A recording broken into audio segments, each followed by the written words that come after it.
ಸ್ನೇಹಿತರೆ ನಮಸ್ಕಾರ. ನಾವಿವತ್ತು ರಾಮನಗರ ಜಿಲ್ಲೆ ಚನ್ನಪಟ್ಟಣ ತಾಲೂಕು ಮಾಕ್ಲಿಲಿದ್ದೀವಿ. ಸೊ ಇವತ್ತು ನಾವು ಸಂತೋಷ್ ಅವರ ಶೆಡ್ಡಲ್ಲಿದ್ದೀವಿ. ಸೊ ಟಗರು ಶೆಡ್ಡು. ಸೊ ಅವ್ರ ಬಗ್ಗೆ ಮಾಹಿತಿ ತಿಳ್ಕೊಳ್ಳೋಣ. ಮತ್ತು ಅವರು ವಿವಿಧ ರೀತಿ ತಳಿಯ ಟಗರು ಮತ್ತು ಕುರಿ ಸಾಕಿದ್ದಾರೆ. ಸೊ ಸರ್ ನಮಸ್ಕಾರ. ಸರ್ ನಿಮ್ಮ ಪರಿಚಯ ಮಾಡಿಕೊಡಿ, ಮತ್ತು ನೀವು ವಿವಿಧ ರೀತಿ ಟಗರು ಮತ್ತು ಕುರಿ ಸಾಕಾಣಿಕೆ ಮಾಡಿದ್ದೀರಾ. ಸೊ ಇದ್ರ ಬಗ್ಗೆ ನಮ್ಮ ವ್ಯೂವರ್ಸ್ಗೆ ಒಂಚೂರು ಮಾಹಿತಿ ಕೊಡಿ ಸರ್. ನನ್ನ ಹೆಸರು ಸಂತೋಷ್ ಅಂತ. ಇದು ಫಾರಂ ಇರೋದು ಮಾಕ್ಲಿ ಗ್ರಾಮ, ಚನ್ನಪಟ್ಟಣ ತಾಲೂಕು, ರಾಮನಗರ ಜಿಲ್ಲೆ. ನಾವು ಸುಮಾರು ಒಂದು 4 ವರ್ಷದಿಂದ ಟಗರು ಸಾಕ್ತಾಯಿದ್ದೋ, ಸಣ್ಣ ಪ್ರಮಾಣದಲ್ಲಿ ಸಾಕ್ತಾಯಿದ್ದೋ ಬಕ್ರೀದ್ಗೋಸ್ಕರ. ಹೋದ ವರ್ಷದಿಂದ ಸ್ವಲ್ಪ ನಮಗೂ 1.5 ವರ್ಷ ಆಯ್ತಿತ್ತು ಶೆಡ್ ಮಾಡಿ. 1.5 ವರ್ಷದಿಂದ ಇಂಟ್ರೆಸ್ಟ್ ಬಂದು ನಾವು ಶೆಡ್ ಮಾಡಿ 2ನೇ ಬ್ಯಾಚ್ ನಾವು ಟಗರು ಸಾಕ್ತಾ ಇರೋದು. ಇದು ಸ್ವಲ್ಪ ದೊಡ್ಡ ಮಟ್ಟದಲ್ಲಿ ಮಾಡೋಣ ಅಂತ ಮಾಡಿದ್ವಿ. ಎಜುಕೇಶನ್ B.Com ಕಂಪ್ಲೀಟ್ ಆಗಿದೆ. ನಮಗೆ ಕೃಷಿ ಮೇಲೆ ಆಸಕ್ತಿ ಇದ್ದಿದ್ದರಿಂದ ನಾವು ಬೆಂಗಳೂರಲ್ಲಿ ಹುಟ್ಟುಬಿಟ್ಟಿದ್ದೆಲ್ಲ ನಾವು ಇಲ್ಲಿ ಬಂದು ಟಗರು ಸಾಕಾಣಿಕೆ ಮಾಡ್ತೀವಿ.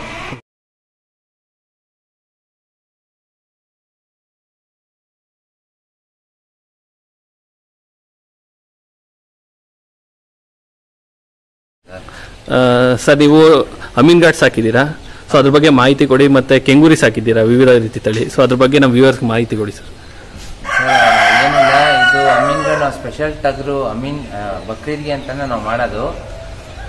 ಇದು ನಾವು ವರ್ಷಕ್ಕೆ ಒಂದೇ ಸಲ, ಇವಾಗ ಬಕ್ರೀದ್ ಆಯಿತು ಆಗಿದ್ದು 1 ತಿಂಗಳಿಗೆಲ್ಲ ತಂದು ಅದನ್ನು ರೆಡಿ ಮಾಡಿ ನೀಟಾಗಿ ಅದಕ್ಕೆ ಅವ್ರಿಗೆ ಒಂಚೂರು ಕುಂದು ಕೊರತೆ ಏನೂ ಇರಬಾರ್ದು. ಒಂಚೂರು ಗಾಯ ಆಗಿರ್ಬೋದು, ಐಬಾಗಿರ್ಬೋದು, ಏನೂ ಇರಬಾರ್ದು ಅದಕ್ಕೆ ಅಂತಾಗ ಕೊಂಬೆಲ್ಲ ಕಿತ್ತಿ ನಾವು ರೆಡಿ ಮಾಡಿ ತಂದು 1 ವರ್ಷ ಸಾಕಿ ಆಮೇಲೆ ನಾವು ಮಾರೋದು.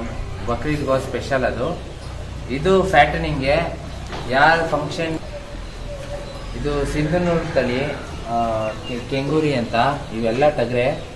ಇದನ್ನು ನಾವು ಬೇಸಿಕಲಿ ಫಂಕ್ಷನ್ಗಳಿಗೆ, ಆಮೇಲೆ ಈಗಿನ ಸಣ್ಣ ಪುಟ್ಟ ಫಂಕ್ಷನ್ ಏನೇ ಇದೆ ಎಲ್ಲ ಫಂಕ್ಷನ್ಗೂ ನಾವು ಮರಿ ಇಲ್ಲೇ ನಾವೇ ಕುಯ್ದು ಕೊಡ್ತೀವಿ. ಇಲ್ಲ ಹಂಗೆ ತೊಗೊಂಡೋಗ್ತಾರೆ ಮಟನ್ ಅಂಗಡಿಯವರೆಲ್ಲ. ಪ್ಲಸ್ ನಮ್ಮದು ಓತಗಳಿದೆ, ನಾಟಿ ಓತಗಳು. ಪ್ಲಸ್ ನಮ್ಮದು ನಾಟಿ ಓತಗಳಿದ್ದಾವೆ. ಇವು ನಮ್ಮ ಲೋಕಲ್, ನಮ್ಮ ಫಂಕ್ಷನ್ಗಳಿಗೆ ಮತ್ತು ಇನ್ನು ನಮ್ಮ ಲೋಕಲಲ್ಲಿ ಜಾಸ್ತಿ ಓಡೋದೇ ಓತಗಳು. ಸೊ ಅದರಿಂದ ಓತಗಳು ಸಾಕಿದ್ದೀವಿ. ಸರ್ ಓವರಾಲ್ ಎಷ್ಟು ತಳಿ ಇದೆ ಸರ್ ನಿಮ್ಮ ಇದರಲ್ಲಿ?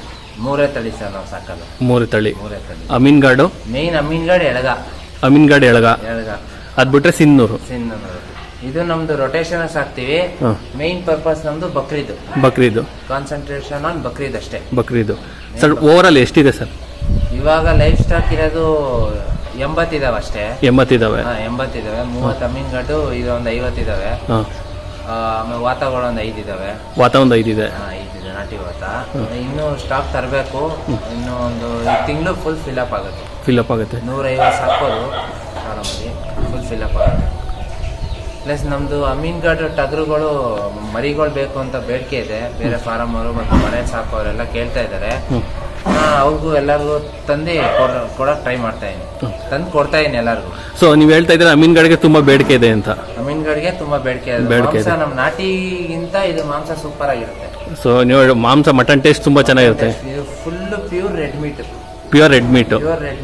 ನಮ್ಮ ಓತ ಅಥವಾ ಟಗರಿಗಿಂತ ಅಮೀನ್ಘಾಟ್ ಟಗರು ಟೇಸ್ಟ್ ಸಖತ್ತಾಗಿರುತ್ತೆ. ಅಂದ್ರೆ ಬೇರೆ ತಳಿಗಳಿಗಿಂತ ಈ ತಳಿ ಚೆನ್ನಾಗಿದೆ. ಈ ತಳಿ ಡಿಮ್ಯಾಂಡ್ ಇದೆ, ಮತ್ತೆ ಮಟನ್ ಟೇಸ್ಟ್ ಇದೆ. ಅದಕ್ಕೆ ನಾವು ಮುಸಲ್ಮಾನ್ ಬಾಂಧವರೆಲ್ಲ ಇದನ್ನೇ ತಗೊಳ್ಳೋದು.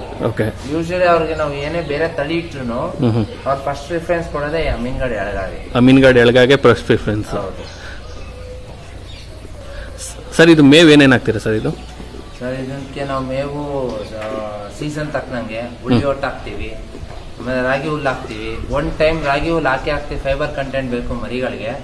ಆಮೇಲೆ 1 ಟೈಮ್ ಸೀಮೆ ಹುಲ್ಲು ಹಾಕ್ತಿವಿ, ಸೂಪರ್ ನೇಪೇರು. ಇನ್ನೊಂದು ಟೈಮ್ ಜೋಳ ಹಾಕ್ತಿವಿ. ಸೊ ರಾಗಿ ಹಾಕಿದ್ರಿಂದ ಫೈಬರ್ ಜಾಸ್ತಿ ಬರುತ್ತೆ. ಹೌದು, ಒಂದೊಂದು ಯಾವುದೇ ಕೊಟ್ಟರು ಫೈಬರ್ ಕಂಟೆಂಟ್ ಇದೆ. ಮರಿಗಳ ಫೈಬರ್ ಕಂಟೆಂಟ್ ಬೇಕೇ ಬೇಕು, ಅನಿವಾರ್ಯ. ಸರ್ ರಾಗಿ ಬಿಟ್ಟು ಬೇರೆ ಏನ್ ಹಾಕ್ತೀರಾ ಸರ್? ಉಳ್ಳಿ ಒಟ್ಟು ಹಾಕ್ತಿವಿ. ಉಳ್ಳಿ ಒಟ್ಟು, ತೊಗರಿ ಒಟ್ಟು ನಾವೇ ಬೆಳ್ಕೊಂಡು ತೊಗರಿ ಒಟ್ಟು ಹಾಕ್ತಿವಿ ಸೀಸನ್ ತಕ್ಕನಂಗೆ ಮರಿಗಳಿಗೆ. ಸರ್ ಮೇವೇನಾದ್ರು ಕೊಡ್ತೀರಾ ಅಡಿಷನಲ್ಗೆ? ಅಡಿಷನಲಿ ಅದಕ್ಕೆ ಫುಡ್ ಕೊಡ್ತೀವಿ. ಮಾಮೂಲಿ ಮುಸ್ಕಿನ ಜೋಳ, ಫೀಡ್ಸು, ಹಿಂಡಿ ಎಲ್ಲ ಮಿಕ್ಸ್ ಮಾಡಿ ಕೊಡ್ತೀವಿ. ಹಿಂಡಿ ಎಲ್ಲ ಮಿಕ್ಸ್ ಮಾಡಿ ಕೊಡ್ತೀವಿ. ಹಿಂಡಿ ರೇಟ್ ಇವತ್ತು ದುಬಾರಿ. ಸೊ ಇವಾಗ ಮೇವ್ ಅಂತ ಹೇಳಿದ್ರೆ ಇವಾಗ ಜೋಳ, ಉಳ್ಳಿ ಅಡಿಷನಲ್ ಆಗಿ ತಿಂಡಿ ಕೊಡ್ತೀರಾ? ತಿಂಡಿ ಕೊಡ್ತೀವಿ. ಜೋಳ ನಮ್ದು ಸೀಸನ್ ಅಲ್ಲಿ ಸರ್, ಆ ಸೀಸನ್ಗೆ ಏನೇನು ನಾವು ಇವಾಗ ಮಾರ್ನಿಂಗ್ ಸೀಸನ್ಗೆ ಏನೇನು ನಾವು ಮಾರ್ನಿಂಗ್ ತಿನ್ಬೇಕು, ಅಳಿಸ್ಕೊಂಡು ತಿನ್ಬೇಕು, ಅದೇ ತರ ಆ ಸೀಸನ್ಗೆ ಅವು ಏನೇನು ತಿನ್ಬೇಕು ಅವನ್ನೆಲ್ಲ ನಾವು ತಿನ್ನಿಸ್ತೀವಿ. ಓಕೆ. ಸರ್ ಇವಾಗ ಪಲೈ ಕಾನ್ಸೆಪ್ಟ್ ಅಂತ ಹೇಳಿದ್ರು ಅದ್ರ ಬಗ್ಗೆ. ಇದು ಪಲೈ ಕಾನ್ಸೆಪ್ಟ್ ಅಂದ್ರೆ ಒಂದು ಮುಸಲ್ಮಾನ್ ಬಾಂಧವರಿಗೆ ಅವರು ಮರಿ ತಗೊಂಡು ನಮ್ಮ ಹತ್ರನೇ ಬಿಡ್ತಾರೆ, ಅಥವಾ ಇಲ್ಲಾಂದ್ರೆ ನಮ್ಮ ಹತ್ರನೇ ಮರಿ ತಗೊಂಡು ಇಲ್ಲೇ ಇವಾಗಿರೋ ಮರಿನೇ ತಗೊಂಡು ಇಲ್ಲೇ ಬಿಡ್ತಾರೆ. ತಿಂಗಳಿಗೆ ನಾನು ಚಾರ್ಜ್ ಮಾಡ್ತಿರೋದು 2,500 ಅಷ್ಟೇ ಸರ್. ತಿಂಗಳಿಗೆ 2,500 ಇನ್ಕ್ಲೂಡಿಂಗ್ ಏರ್ ಕಟ್ಟು ನಂದೇ, ಆಮೇಲೆ ಏನಂತಾರೆ ವ್ಯಾಕ್ಸಿನೇಷನ್ಸು, ಮೆಡಿಸನ್ಸು, ಡಿವಾರ್ಮಿಂಗು ಪ್ರತಿಯೊಂದು ನಂದೇ. 3 ತಿಂಗಳಿಗೆ ಒಂದ್ಸಲ ಡಿವಾರ್ಮಿಂಗ್ ಮಾಡಲೇಬೇಕು, ನಾವು ಮಾಡೇ ಮಾಡ್ತೀವಿ. ಪ್ಲಸ್ ತಿಂಗಳು ಲಿವರ್ ಟಾನಿಕ್ ಹಾಕ್ಬೇಕು. ಆಮೇಲೆ ಇದಕ್ಕೆ ಪ್ರತಿಯೊಂದು ಏನು ಆಗು ಹೋಗು ಎಲ್ಲ ನಮ್ಮದೇ. ಇದಕ್ಕೆ ನಾವು ಎಳಗ ಯೂಶಲಿ ಎಳಗಾಗಿ ಮಾತ್ರ 2,500 ಚಾರ್ಜ್ ಮಾಡ್ತಾ ಇದೀವಿ ಸರ್ ತಿಂಗಳಿಗೆ. ಎಳಗ ಬಿಟ್ಟು ಬೇರೆ ಅವ್ರು ಯಾವ್ದು ಬಂಡೂರು ಅಥವಾ ವಿಲೇಟಿ ಅವು ಯಾವೇ ಔಟ್ ತಂದು ಕೊಟ್ರು ಅದಕ್ಕೆ ವಿಲೇಟಿಗೆ 3,000 ಚಾರ್ಜ್ ಮಾಡ್ತಾ ಇದೀವಿ, ಬಂಡೂರಿಗೆ 2,000 ಚಾರ್ಜ್ ಮಾಡ್ತಾ ಇದೀವಿ ಸರ್. ಸರ್ ಬೇರೆ ತಳಿ ಯಾಕೆ ಮಾಡಿಲ್ಲ ಸರ್? ಇವಾಗ ನಾರಿ ಸುವರ್ಣ ಆಗಲಿ ಬೇರೆ ತಳಿ ಸರ್ ಅಂದ್ರೆ ನಮ್ಮ ಫಾರಂ ಬೇಸಿಕಲಿ ನಾವು ಮಾಡ್ತಿರೋದು ಬ್ರೀಡಿಂಗ್ಗೋಸ್ಕರ ಅಲ್ಲ. ನಾವು ಮಾಡ್ತಿರೋದು ಏನಕ್ಕೆ ಅಂದ್ರೆ ಟಗರು ಸಾಕಾಣಿಕೆ ಮೇನ್ ಕಾನ್ಸೆಪ್ಟ್. ಸೊ ಇದು ಮುಸಲ್ಮಾನ್ ಬಾಂಧವರಿಗೆ ಇಷ್ಟ ಅನ್ನೋ ಒಂದು ಉದ್ದೇಶದಿಂದ, ಯಾಕಂದ್ರೆ ನಾವು 3 ವರ್ಷದಿಂದ ನಾವು ಮಾಡ್ತಾ ಇದ್ದೋ. ನಾವು ಸಣ್ಣ ಒಂದು 20 ಟಗರು ಸಾಕ್ತಾ ಇದ್ದೋ ಅಷ್ಟೇ. ಬಟ್ ಈ ಹೋದ ವರ್ಷದಿಂದ ಇದು 2ನೇ ಬ್ಯಾಚ್, ಈ ದೊಡ್ಡ ಫಾರಂ ಅಲ್ಲಿ ನಾವು ಮಾಡಿರೋದು, ಹೊಸ ಫಾರಂ ಅಲ್ಲಿ 2ನೇ ಬ್ಯಾಚ್. ಅದಕ್ಕೋಸ್ಕರ ನಾವು ಟಗರನ್ನೇ ಕಾನ್ಸಂಟ್ರೇಟ್ ಮಾಡಿ ಟಗರನ್ನೇ ಬೇಸಿಕಲಿ ಮಾಡೋದು. ಸರ್ ಇದು ಕಾನ್ಸೆಪ್ಟ್ ಹೆಂಗ್ ಬಂತು ಸರ್? ಒಂದೊಂದಕ್ಕೆ ಸಪ್ರೇಟ್ ಶೆಲ್ ಇದೆ. ಸೊ ಇದು ಯಾವ ರೀತಿ ಸರ್? ಇದು ನಾವು ಮುಂಚೆ ಮಾಡಿದ್ದು, ಪ್ಲಸ್ ನಮ್ ಚಿಗಪ್ಪ, ನಮ್ ಅಕ್ಕಪಕ್ಕ ಊರವರೆಲ್ಲ ಸಾಕಿದ್ ನಮ್ಮ ಫ್ರೆಂಡ್ಸ್ ಎಲ್ಲ, ಅವರು ಇದೇ ತರ ಮಾಡ್ಸಿದ್ದಾರೆ. ದೊಡ್ಡದಾಗ ಮಾಡಿಲ್ಲ, ಈ ತರ ಕಾನ್ಸೆಪ್ಟ್ ಮಾಡ್ತಾರೆ.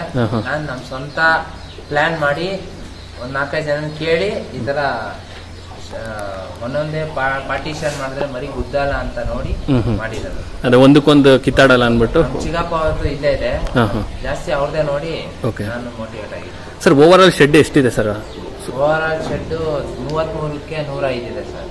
33ಕ್ಕೆ 105. ಓಕೆ. ಇದು ಒಂದು 80 ಅಡಿ ಇದೆ, ಮಿಕ್ಕಿದ್ದು 70 ಅಡಿ ಇದೆ. ಇದು ಮಿಕ್ಕಿದ್ದು ದನಿಗೆ. ಸೊ ಹಸುನು ಸಾಕಿದೀರಾ? ಹಸುನು ಸಾಕಿದೆ, ಮತ್ತೆ ಲೇಬರ್ಗೆ ಶೆಡ್, ಮನೆ ಇದೆ, ಸ್ಟೋರ್ ರೂಮ್ ಇದೆ ಎಲ್ಲ. ಸರ್ ನೀವು ಕೆಳಗಡೆ ಎಲ್ಲ ಇದು ಮರದ ಹಾಕಿದ್ದೀರಾ ಮನೆ? ಸೊ ಇದ್ರ ಬಗ್ಗೆ ಮಾಹಿತಿ ಕೊಡಿ ಸರ್. ಇದು ಶೆಡ್ ಪ್ಲಾಸ್ಟಿಕ್ ಆಗಿದ್ರೆ ಒಂಚೂರು ಇನ್ನೂ ಜಾಸ್ತಿ ಎಕ್ಸ್ಪೆನ್ಸ್ ಆಯ್ತಿತ್ತು ಸರ್. ಮರದಂದ್ರೆ ನೀಲಗಿರಿ ಅಷ್ಟು ಬೇಗ ಹೋಗಲ್ಲ. ಸೊ ನೀವು ನೀಲಗಿರಿನೇ ಹಾಕಿದಿರಾ? ಪರ್ಟಿಕ್ಯುಲರ್ ನೀರಿಗೆ ನಾವು ಮಿಲ್ಲಲ್ಲೇ ಕುಯ್ಸ್ಕೊಂಡ್ ಬಂದು ಹಾಕಿರೋದು ನೀಲಗಿರಿನೇ. ನೀಲಗಿರಿ ಏನಂದ್ರೆ ಗಜ್ಲ ಬೀಳ್ತಾ ನೀಲಗಿರಿ ಇನ್ನ ಗಟ್ಟಿ ಆಗ್ತದೆ, ಸಾಫ್ಟ್ ಆಗಲ್ಲ. ಅದಕ್ಕೋಸ್ಕರ ಜಾಸ್ತಿ ಅನ್ನೋದಕ್ಕೋಸ್ಕರ ಹಾಕಿದೀವಿ. ನೀಲಗಿರಿ ಹಾಕಿದೀರಾ? ಸೊ ಇದೊಂದು ಇನ್ಫಾರ್ಮೇಶನ್, ಒಳ್ಳೆ ಇನ್ಫಾರ್ಮೇಶನ್. ಸೊ ಹಂಗಾಗಿ ನೀವು ಪ್ಲಾಸ್ಟಿಕ್ ಪ್ರಿಫರ್ ಮಾಡದೇನೆ ಮರದೇನೆ ಪ್ಲೇಟ್ ಹಾಕಿದೀರಾ ಸರ್? ಓವರ್ ಆಲ್ ಎಷ್ಟಿದೆ ಸರ್ ಇದು ಫುಲ್ ಸುತ್ತಳತೆ? ಓಕೆ. ಸೊ ಇವಾಗ ಪಿಕ್ಕೆ ಕೆಳಗಡೆ ಹೋಗುತ್ತೆ, ಗಂಜಲ ಇದ್ದಿದ್ದನು ಕೆಳಗಡೆ ಹೋಗುತ್ತೆ, ಸೊ ಗೊಬ್ಬರ ಎಲ್ಲ ಕೆಳಗಡೆ ಹೋಗುತ್ತೆ, ಆ ತರ ಮಾಡಿದ್ದೀರಾ? 80 ಇರಬೇಕು, 75 ಇರಬೇಕು ಸರ್. ಓವರ್ ಆಲ್ ಎಷ್ಟು ಶೆಲ್ ಇದೆ ಸರ್ ಒಂದು ಲೈನಿಗೆ? ಒಂದು ಲೈನಿಗೆ 25 ಇದೆ ಸರ್. ಒಂದು ಲೈನಿಗೆ 25 ಇದೆ. ಈ ತರ 3 ಬಾಕ್ಸ್ ಇದೆ, 70. ಒಂದು 4-5 ಬುಕ್ ಆಗಿದಾವೆ ಸರ್. ಸೊ ಆಲ್ರೆಡಿ ಪಲೈಗೆ ಬುಕ್ ಆಗಿದೆ? ಪಲೈಗೆ 4 ಸ್ಲಾಟ್ ಬುಕ್ ಆಗಿದೆ.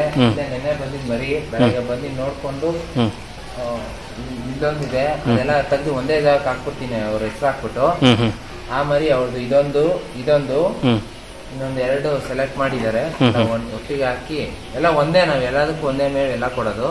ಅವ್ರ ಹೆಸರು ಹಾಕ್ಬಿಟ್ರೆ ಸರೋಗ್ಬಿಡ್ತಾವ್ರು, ಗೊತ್ತಾಗತ್ತೆ. ಸೊ ಪಲೈ ಅವ್ರು ಇಲ್ಲೇ ಮರಿ ತಗೊಂಡ್ರು, ಮರಿ ತಗೊಂಡ್ ನಮ್ದೇ ಬಿಟ್ಟಿದ್ದಾರೆ, ನಿಮ್ಗೆ ಇಲ್ಲೇ ಬಿಟ್ಟಿದ್ದಾರೆ. ಸೊ ಸಾಕಾಣಿಕೆ ಎಲ್ಲ ನಿಮ್ದೇನೆ? ನಮ್ದೇ, ಪ್ರತಿಯೊಂದು ಎಲ್ಲ ನಮ್ದೇ ಸರ್. ನಾವ್ ಹೆಂಗ್ ಸಾಕ್ತಿವಿ ಹಂಗೆ. ಲಾಸ್ಟ್ ಅಲ್ಲಿ ಅವ್ರ ಮರಿ ತೆಗಿಯೋ ಬದಲು ಇಲ್ಲಿಂದಾನೆ ಅವ್ರ ಮರಿ ಇರುತ್ತಲ್ಲ, ಇಷ್ಟೇ ತೂಕ ಬಂದ್ರೆ ಅವ್ರಿಗೆ ಪ್ರಾಫಿಟ್. ಸರ್ ಇದಕ್ಕೆ ಮೆಡಿಸಿನ್ ಎಲ್ಲ ಯಾವ ರೀತಿ ಇದು ಮಾಡ್ತೀರಾ ಸರ್? ಇದು ನೀವೇ ಕೊಡ್ತೀರಾ ಅಥವಾ ಡಾಕ್ಟರ್ ಏನಾದ್ರು ಬರ್ತಾರಾ? ಎಲ್ಲ ನಾವೇ ಕೊಡ್ತೀವಿ ಸರ್. ಡಾಕ್ಟರ್ ವಿಸಿಟ್ ಮಾಡ್ತಾರೆ, ಅವರು ವಾರಕ್ಕೊಂದ್ಸಲ ಅಥವಾ 2 ವಾರಕ್ಕೊಂದ್ಸಲ ಬಂದು ಹೋಗ್ತಾರೆ. ಸಣ್ಣ ಪುಟ್ಟ ಎಲ್ಲ ನಾನೇ ಮಾಡ್ಕೊತೀವಿ, ಮೇಜರ್ ಇದ್ರೆ ಅಷ್ಟೇ ಡಾಕ್ಟರ್. ಡಾಕ್ಟರ್ ಅವಶ್ಯಕತೆ ಅಷ್ಟೇ ಇಲ್ಲ ಸರ್. ಇವಾಗ ನಾವೆಲ್ಲ ಇದು ಮಾಡ್ಕೊತೀವಿ ಸರ್. ಇದು NLM ಸ್ಕೀಮ್ ಅಲ್ಲಿ ಅಪ್ಲೈ ಮಾಡಿಲ್ವಾ ನೀವು? ಇಲ್ಲ ಸರ್, ಏನು ಅದೆಲ್ಲ ಏನು ಮಾಡಿಲ್ಲ. ಸ್ಕೀಮ್ ಏನ್ ಮಾಡಿಲ್ಲ? NLM ಸ್ಕೀಮ್ ಏನ್ ತಗೊಳ್ಳಿಲ್ಲ, ತಗೋಬೋದಾಯ್ತು. ಯಾಕಂದ್ರೆ 50% ಸಬ್ಸಿಡಿ ಇದೆ NLM ಸ್ಕೀಮ್ ಅಲ್ಲಿ. ಹೌದು, ಬಟ್ ನಮ್ಗದು ಅಷ್ಟು ಐಡಿಯಾ ಇರ್ಲಿಲ್ಲ. ಕೇಳ್ದು ಅವರು ಲೀಗಲ್ ಕೊಡಕ್ಕೆ ಲೇಟ್ ಮಾಡಿದ್ರು ಲಾಯರ್. ಓಕೆ. ಅರ್ಜೆಂಟ್ ಇರೋದೇನು ನಾನು ಮಾಡಿದೆ. ಎಲ್ಲ ಪ್ರೊಸೀಜರ್ ಲೇಟ್ ಆಗುತ್ತೆ ಅಂದ್ಬಿಟ್ಟು ನಾನು ಹಂಗೆ ಮಾಡ್ಬಿಟ್ಟಿದ್ದೆ.